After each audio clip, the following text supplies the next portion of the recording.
జొమాటో రూ. 133 ఫుడ్కు 60,000 వదిలించుకున్న జొమాటో. ఆ ఫుడ్ ఏంటంటే ఈ యొక్క టాపిక్ని తెలుసుకుందాం. అంతకంటే ముందుగా మన ఛానల్ కొత్తగా వచ్చినట్లయితే సబ్స్క్రైబ్ బటన్ ఒక బెల్ ఐకాన్ దానిలో పెట్టుకోండి. ఖచ్చితంగా ఈ వీడియో క్లిక్సినప్పుడైతే మరింత మందికి అయితే వీడియో షేర్ అవుతుంది. మన ఛానల్కి అయితే మీకు సపోర్ట్ అనేది ఈ విధంగా నేను కోరుకున్నానండి. రూ. 133 ఫుడ్కు 60,000 వదిలించుకున్న జొమాటో. ఆ ఫుడ్ ఏంటంటే ఈ యొక్క టాపిక్ గురించి పూర్తి తెలుసుకుందామండి.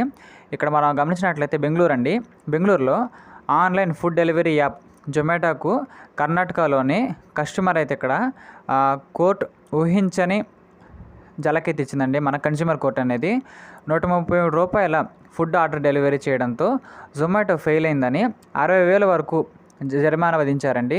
కర్ణాటకకు చెందిన ఒక మహిళకు 2023లో చూసినట్లయితే మోమోస్ డెలివరీ చేయడంలో జొమాటో ఫెయిల్ అయింది కాబట్టి సదరు మహిళ జొమాటోపై వినియోగదారుల ఫారాన్ని ఆశ్రయించింది.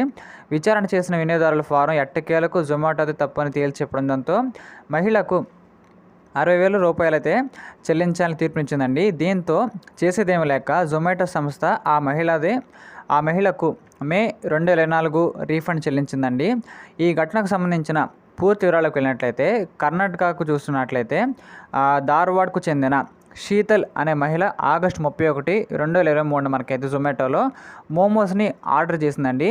అయితే ఆమెకు డెలివరీ చూసినట్లయితే కన్ఫర్మేషన్ సంబంధించిన ఎలాంటి సమాచారం జొమాటో నుంచి అందలేదు. ఈ విషయంపై చూసినట్లయితే జొమాటోతో పాటు ఆమె ఆర్డర్ చేసిన రెస్టారెంట్ కూడా శీతల్ సంప్రదించడం జరిగింది.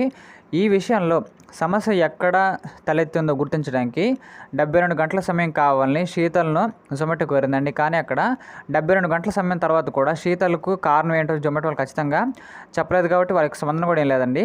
దీంతో శీతల్కు జొమాటో సంస్థ నిర్లక్ష్యంపై చర్యెత్తుకొచ్చిందని చెప్పుకోవచ్చు.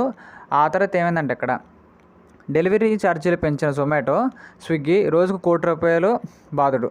ఇక్కడ చూసినట్లయితే సెప్టెంబర్ 2023న జొమాటో సంస్థకు శీతల్ చూసినట్లయితే లీగల్ నోటీసును పంపించిందండి. వినియోగదారుల ఫారంలో జొమాటో సంస్థది ఎలాంటి తప్పు లేదని వాదించింది. అయితే ఈ సమస్యను పరిష్కరించేందుకు తొలుత జొమాటో కోరిన గడువుకు వినిపించిన వాదనకు సొంతంగా లేదని వినియోగదారుల ఫారం గుర్తించింది. జొమాటోదే తప్పని తేల్చి శీతల్కు పరిహారంగా 50,000 చెల్లించాలని స్పష్టం చేసింది. ఆమె మానసిక ఒత్తిడికి కోట్ల ఖర్చులకు కారణమైనందుకు మరో 10,000 చెల్లించాలని కూడా కోరింది. కాబట్టి శీతల్ ఆర్డర్ చేసిన ఫుడ్ ఆర్డర్ చెల్లించిపోగా ఆర్డర్పై ఆమె ఖర్చు చేసిన డబ్బును రసీదు కూడా ఇవ్వలేదని న్యాయస్థానం పేర్కొందండి. ఈ కారణంగా ఫిర్యాదుదారు అయిన మహిళకు ప్రాథమిక జవాబుదారీగా వ్యవహరించాల్సిన జొమాటో బాధ్యతను విస్మరించిందని కోర్టు భావించింది. కాబట్టి అందులో జొమాటోకు జరిమానా విధించినట్లుగా తెలుస్తుందండి. ప్రకారంగా ఈ విధంగా ఇక్కడ జొమాటోలో ఆర్డర్ పెట్టిన ఒక శీతల్ అనే మహిళ గారికి అయితే ఇక్కడ ఆర్డర్ పెట్టిన తర్వాత అసలు ఒక ఆర్డర్ యొక్క పరిస్థితి ఏ విధంగా ఉంది, ఎక్కడి వరకు వచ్చింది అనే ఇన్ఫర్మేషన్ అయితే రాలేదండి. కానీ తర్వాత ఆమె కోర్టును సందర్శించింది. ఆ యొక్క కేసులో వీరే గెలిచారు కాబట్టి మొత్తం 60,000 మనకైతే వీరికి రావడం జరిగింది. కాబట్టి జొమాటో కంపెనీలో కూడా అయితే కొన్ని సందర్భాల్లో ఈ విధంగా చిన్న సమస్య వల్ల మనకి పెద్ద భారీ మూల్యం కూడా చెందించుకోవాల్సి వస్తుంది అనే పాయింట్ అర్థం కాబట్టి చాలా జాగ్రత్తగా ఉండాలండి. ఇలాంటి మరిన్ని కరెంట్ అఫైర్స్ కోసం మన ఛానల్ని లైక్ చేయండి, షేర్ చేయండి, సబ్స్క్రైబ్ చేయండి ఖచ్చితంగా. Thank you.